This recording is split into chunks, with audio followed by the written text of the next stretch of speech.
নমস্কাৰ বন্ধুসকল, Dimple Patgiri education YouTube চেনেললৈ আপোনালোকক স্বাগতম জনাইছোঁ। আৰু আজি এইটো ভিডিঅ'ত আমি আলোচনা কৰিম জব ৰিক্ৰুটমেণ্টৰ ওপৰত। অইল ইণ্ডিয়া লিমিটেডৰ ভালেকেইটা পদ খালী হৈছে, 120টা পদ খালী হৈছে আৰু পোষ্টকেইটা আছে আপোনাৰ জুনিয়ৰ এছিষ্টেণ্ট, HS আৰু কম্পিউটাৰ নলেজ থাকিলে আপোনালোকে এই পোষ্টকেইটাত এপ্লাই কৰিব পাৰিব। তো কেনেদৰে প্ৰচেছ কৰিব আৰু এপ্লাই মোড অনলাইন হয় সকলোখিনি ডিটেইলছ মই আপোনালোকক ভালদৰে এইটো ভিডিঅ'ত বুজাই দিম। ভিডিঅ'টো স্কিপ নকৰিব, ভালদৰে চাই থাকক। তো আহক আজিৰ ভিডিঅ'টো আৰম্ভ কৰোঁ। Oil India limited recruitment 2021 120 junior assistant vacancy online apply.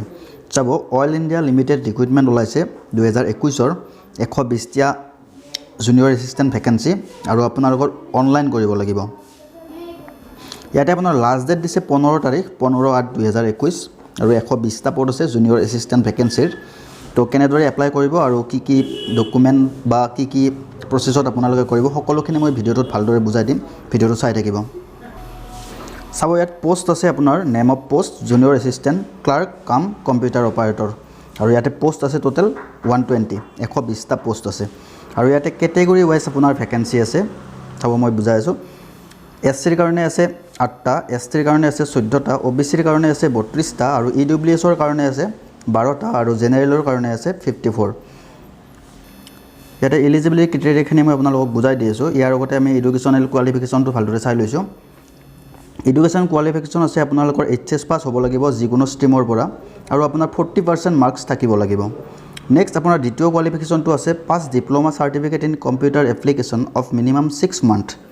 আপোনাৰ 6 মান্থৰ ডিপ্ল'মা থাকিব লাগিব কম্পিউটাৰৰ ওপৰত আৰু ইয়াতে আপোনাৰ লাগিব MS Word, MS Excel আৰু MS PowerPoint।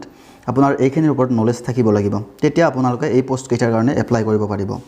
ইয়াত এজ লিমিট দিয়া আছে। চাব, জেনেৰেলৰ কাৰণে আছে 18 বছৰৰ পৰা 30 বছৰৰ ভিতৰত, SC STৰ কাৰণে 18 বছৰৰ পৰা 35 বছৰলৈকে আৰু OBCৰ কাৰণে আছে 18ৰ পৰা 33 বছৰলৈকে। এপ্লিকেশ্যন ফিজ যদি আমি চাব যাওঁ, চাব জেনেৰেল আৰু OBC কেণ্ডিডেটৰ কাৰণে 200 টকা এটা এপ্লিকেশ্যন ফিজ আমি অনলাইন পে'মেণ্ট কৰিব লাগিব।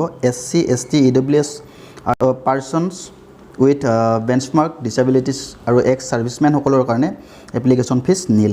সেইসকলে এপ্লিকেশ্যন দিব নালাগে আৰু পে'মেণ্ট মোডটো হ'ব আপোনাৰ অনলাইন। এপ্লাই কেনেদৰে কৰিব মই আপোনালোকক দেখাই দি আছোঁ। এপ্লাই কৰিবৰ কাৰণে আপোনালোকে যিটো মই মাৰ্ক কৰি দিছোঁ আপোনালোকে এইটো ৱেবছাইটত গৈ আপোনালোকে অনলাইন এপ্লাই কৰিব পাৰিব। আৰু এপ্লাই ডেটটো আপোনাৰ লাষ্ট ডেট আছে 15 তাৰিখ। তো সোনকালে এপ্লাইটো কৰি ল'ব। আৰু ডকুমেণ্টছৰ ক্ষেত্ৰত আপোনালোকৰ এইবিলাক ডকুমেণ্ট কি কি লাগে সকলোখিনি ইয়াত ডিটেইলছ আছে। মই এডভাৰটাইজটো আপোনালোকক ডেছক্ৰিপশ্যনত দি দিম, আপোনালোকে ভালদৰে পঢ়ি চাব পাৰিব। ভিডিঅ'টো বেছি দীঘলীয়া নকৰোঁ। ষ্টাৰ্টিং ডেটটো আপোনাৰ আছে 1/7/2021, আজিৰ পৰা আৰম্ভ হৈছে আৰু লাষ্ট ডেট 15/8/2021। এপ্লিকেশ্যন অনলাইন যিটো লিংক মই আপোনালোকক ডিছক্ৰিপশ্যনত দি দিম, আপোনালোকে ডিছক্ৰিপশ্যনৰ পৰা লিংকত গৈ আপোনালোকে এপ্লাই কৰিব পাৰিব ধুনীয়াকৈ। আৰু এডভাৰটাইজমেণ্ট ডিটেইলছখিনিও মই আপোনালোকক দি দিম, ভালদৰে চাব পাৰিব। Eligibility criteria of oil India limited recruitment, ইয়াতে মই আপোনালোকক এইটো ইম্পৰ্টেণ্ট হয়, এইখিনি আপোনালোকে মন দি চাব। ডিষ্ট্ৰিক্ট ৱাইজ ভেকেঞ্চিকেইটা আছে। Candidates from Dibrugarh, Tinsukia, Sivasagar and Charaideo district of Assam and Changlang district of Arunachal Pradesh are only eligible for this recruitment. Dibrugarh, Tinsukia, Sivasagar, Charaideo আৰু চাংলাং ডিষ্ট্ৰিক্টৰ বাসিন্দাসকলেহে এই পোষ্টকেইটাৰ কাৰণে এপ্লাই কৰিব পাৰিব।